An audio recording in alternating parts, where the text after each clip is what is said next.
let's just focus on Sunday.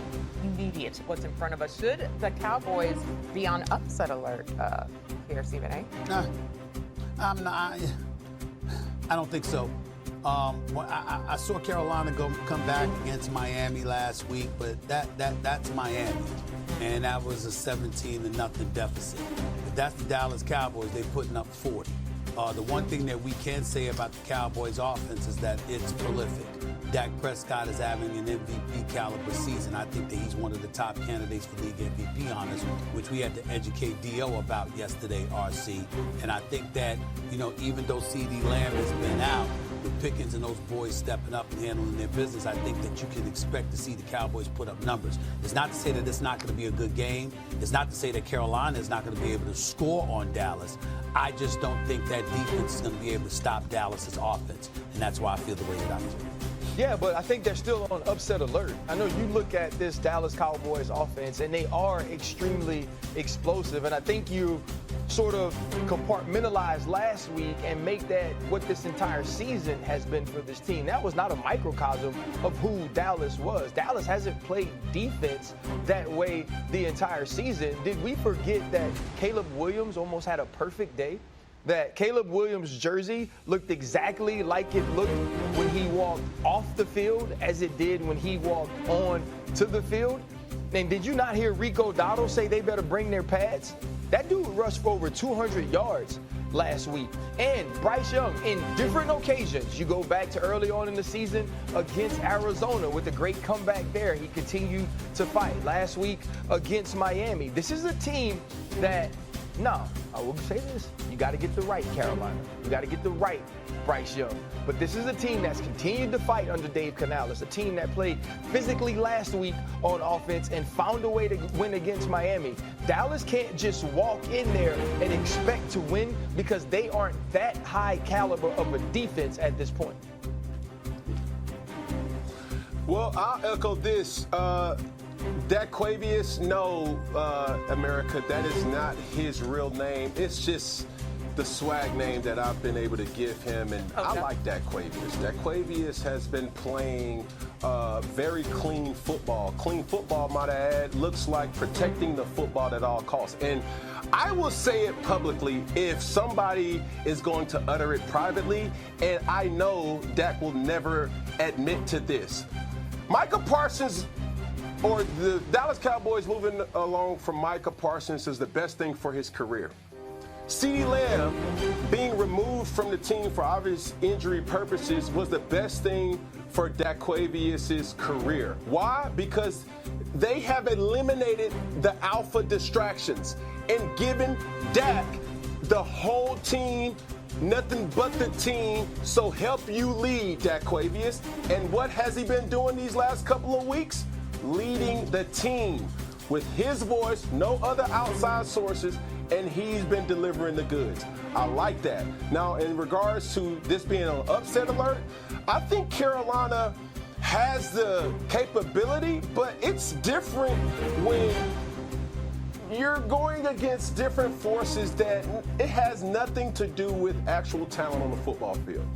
When I'm looking at Carolina Panthers, I'm looking at Bryce Young is, hey, bro, it's time. It's time. It's time. When I'm looking at Carolina, the defense has been able to be the only hope of support that has been consistent.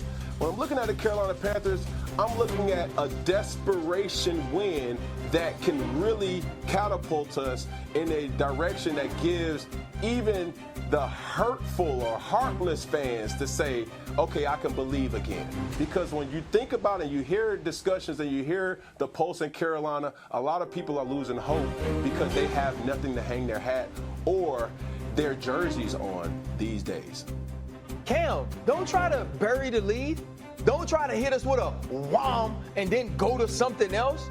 Basically, you just said that Dak is getting to be this Dak because you took alpha males out of the room. To me, that's diminishing his leadership.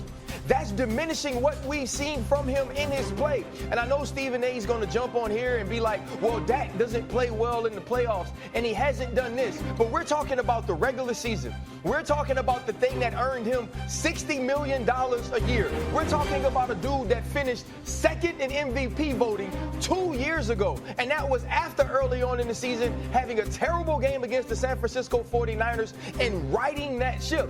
Dak Prescott, I'm just talking about the person, is a grown-ass man. The way he handles any distractions in Dallas, the way he steps up in front of the mic when he wins, when he loses. If you ask him, he wants CeeDee Lamb there because CeeDee Lamb makes him better. But without CeeDee Lamb, he's found ways to lead because he can. And Micah Parsons ain't got nothing to do with him. And if he knows anything, he should want Micah Parsons there because at least they could get to the quarterback. I disagree with that. Dak Prescott is winning and playing well on Dak Prescott's own merits. And we have to start giving him credit for who he has been as a man and a player in this league. Say yes. I know that a lot of people are going to shock. They're falling off their seat because I'm giving Dak Prescott that kind of credit. But I am a fair-minded individual. I believe in being fair-minded. He deserves strong consideration for league MVP honors right now. He definitely is overachieving. It's not something we haven't seen before. He's like 29, 30 games over 500 as a starter in his career. So this is the regular season. This is when he does it, after all, not necessarily the postseason. But that doesn't take away from what we're seeing him right now. You saw the 237 yards, 4 touchdown passes. We see what he's been doing this year right now. He's ranking second in passing yards behind Matthew Stafford, tied for third with 10 touchdown passes, tied for fifth with 71% completion, tied for third with Daniel Jones and Sam Darnold in terms of QBR. And he's got 2 fourth-quarter comebacks, second behind only Baker Mayfield. And so, yeah, you could look at Daniel Jones, for example, and the way that he's been playing in Indy, but I'm looking at the success of Jonathan Taylor and the way that he's been balling. When you look at Sam Darnold in Seattle, I'm looking at their defense and what they're usually doing, yesterday notwithstanding.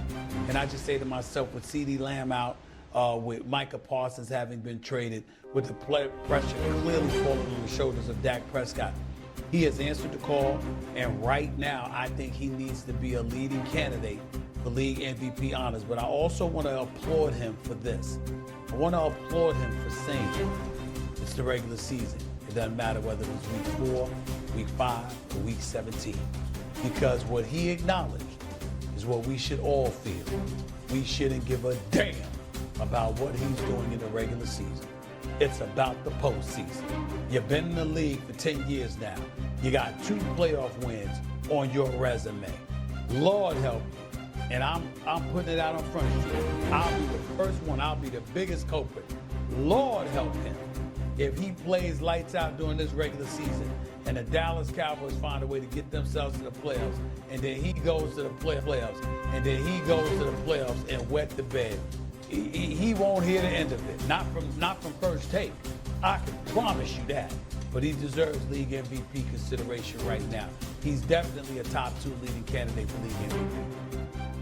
I love it. I love what Dak's doing. I'm going to give you guys, got 3 career playoff wins. And you mentioned him as one of those comeback guys this season. Baker Mayfield's my MVP 5 weeks into the season. What Baker did last night was going to get overshadowed by what Drake May did, what Jaden Daniels did with national coverage. On a different playing field in Seattle, yet again, Baker Mayfield found a way to lead his team. He had 375 passing yards yesterday, did it with just 5 incomplete passes, and he's doing it just like you're saying Dak's doing it without his top guys. Baker without Mike Evans, without Bucky Irving, with an offensive line that has just been an absolute rotation of a carousel. He continues to do it, and a little bit different, where Dak is kind of playing this humble. I hear the crowd saying MVP, and I appreciate it, but I'm also trying to Baker's leaning into this. I don't think we appreciate just how hard it is for Baker in this situation in Tampa with the injuries, but also replacing Tom Brady. This is going to be the 2nd year that he's replacing Tom Brady, and I don't think we ever talk about Tom Brady anymore in Tampa. Think about the shadow that he casted after winning a Super Bowl there and the shoes that he had to fill. We still haven't found that guy in New England. And Drake May had a big game yesterday, and we're not sure he's the guy. Baker is Tampa right now. And you saw him pregame, Stephen A. in camp. There's a fan from Seattle talking all this smack. He's talking smack back. It's a totally different way about going things as an NFL quarterback. But Baker might as well be an offensive lineman. He might as well be one of the dirty defensive linemen. He might as well be any other position on the field. He just so happens to be their team leader, their best player, and they don't take any excuses. They fight. Their only loss, he almost pulled it out against the Eagles despite being down near 3 scores. Yeah, I'm going to go with you, Mr. Strager. And I'm going to tell you a thing or two about old Dak Quavius. Stop the cap. Let's because I can keep it 100. You hearing the MVPs, you want an MVP on the low. It does something to you. Yeah. You know what I'm saying? You cash and trust me. I would know a thing from subtle flex, Stephen A.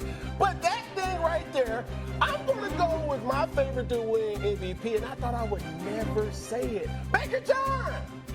John short for John Tavis. Baker John Tavis Mayfield. Man, I mean, this boy been balling. I mean, balling out of control. You know what I mean? We in New York with it. We say, no lie. You know this. Balling. Baker John Tavis Mayfield. Well, let me riddle off some stats. 4th in passing yards, 3rd in touchdowns, and he only threw 1 interception that could not have come at an opportune time playing the Philadelphia Eagles. But other than that, man, Baker John, bro, you doing the doggone thing, and he's leaning in. I can appreciate that because don't be no robot out there. Don't be Pinocchio. Don't nobody like Pinocchio. I mean, when you see Baker Mayfield play, he got a soul. He got the swag. He got the bravado. He got the aura. You know what I'm saying? He has all that with him, and I enjoy it from the fan. Just how he's playing and leaning in and still doing it to your point, Peter, without his top tier guys. And that's something that needs to be said about